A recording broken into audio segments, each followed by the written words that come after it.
We want to welcome you to this rare and exciting exhibit, and it is focused on Chicano-themed newspapers of the 60s and 70s.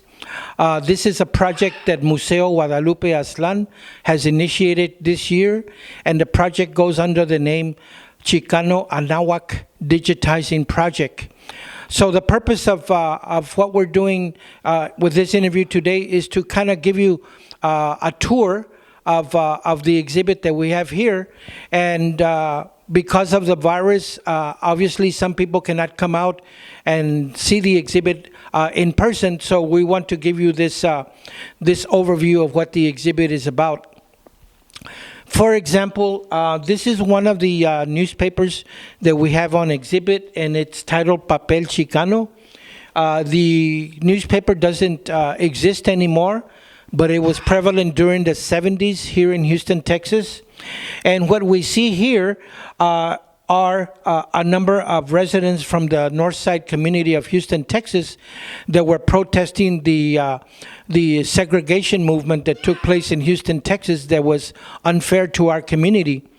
This group right here is saying, by using their placard, Chicanos want to be heard. This is just one example of the history that is contained in these posters.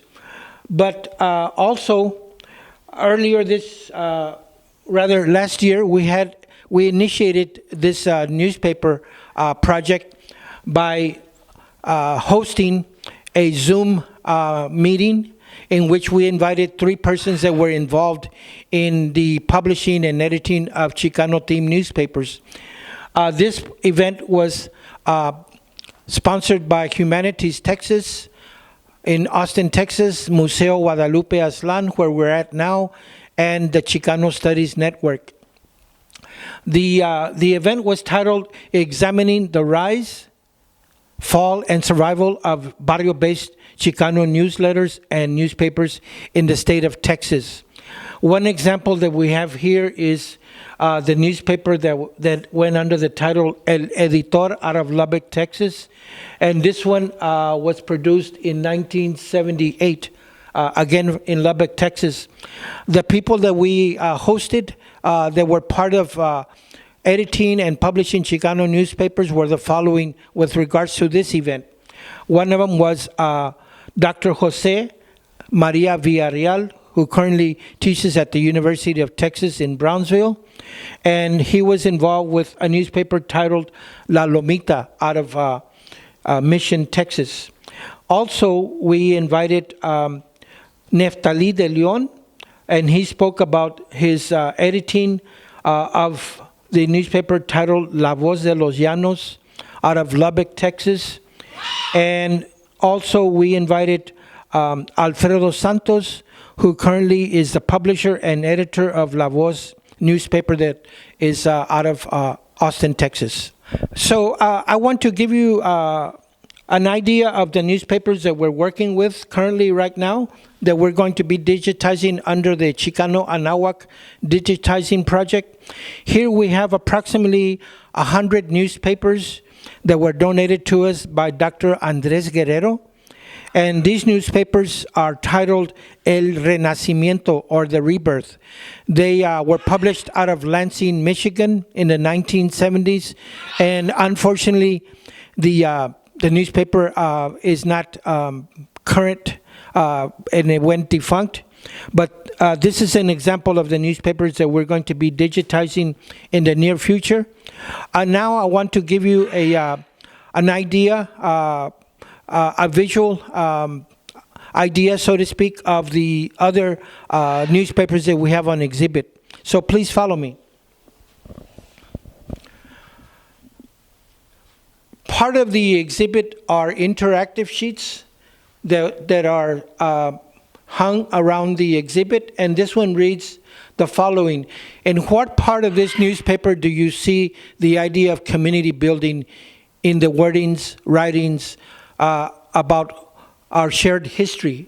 And this is again a of the front piece of Papel Chicano that was produced in Houston, Texas in the 1970s.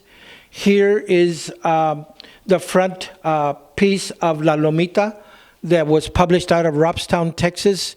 And this one is dated April of 1976, Volume 1, number 110.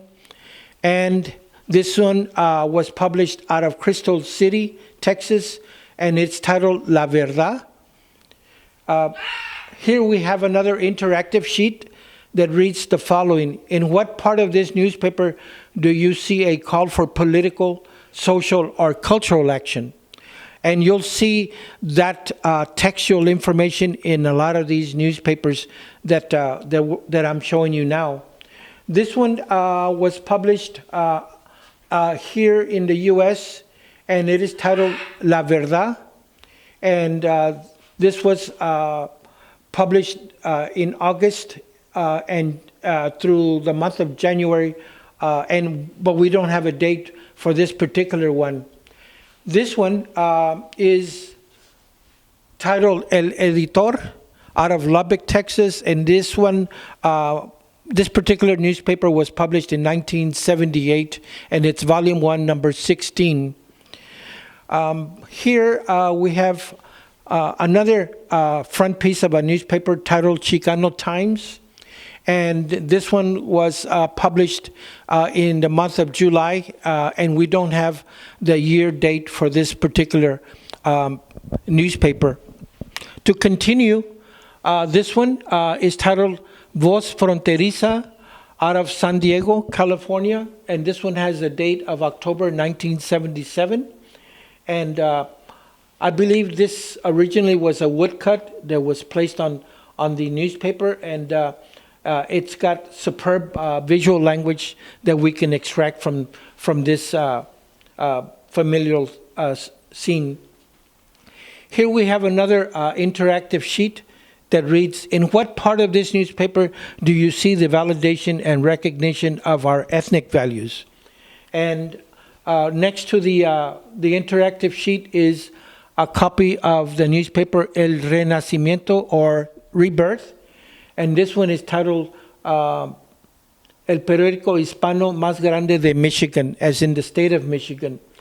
We have many copies of El Renacimiento, as I just showed you earlier, and this one has exceptional color qualities that were very rare at that time where it was published. And what I want to remind you that the collection of El Renacimiento newspapers that we have were donated by Dr. Andrés Guerrero. Muchas gracias, Dr. Guerrero. Finally, on this wall, we have a copy of El Grito del Norte that was published out of Las Vegas, New Mexico. And this one has the date of July-August of 1973. And as you can see, there are a number of photographs here that underscore the movimiento of the community in connection with the labor movement of Cesar Chavez, for example. Also, we have a copy of El Tejolote that was published out of San Francisco, California. And this one is of January 1976. And this one has a very prominent lettering that reads, "The struggle must continue." I'll end with two more. This one is titled Centro Chicano Cultural, and this one was published out of the state of Oregon. And here we have some more photographs that speak about the Centro, or refer to the Centro there in the state of Oregon. Finally, we have another copy titled El Grito del Norte, and this one was printed in Española, New Mexico, and it's dated August the 10th of 1969. What's interesting about this one is that it has a very prominent cartoon that was produced by Diego Rivera in this case, and it reads the following: La tierra de todos, como el aire, el agua y la luz, y el calor del sol, y tienen derecho a ella los que trabajan con sus propias manos.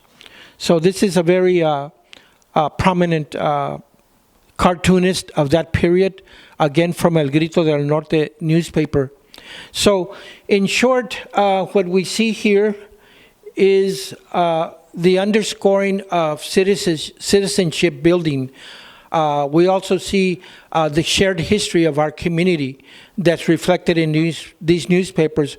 We also see the concept of Aztlan and Chicano nation building that is reflected in these newspapers.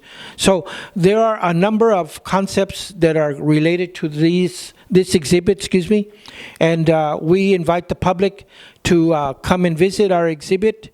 It's going to be in here from December of 2020 to February of 2021. For more information, you can contact me, Jesus Medel, and I'm the current curator of this exhibit.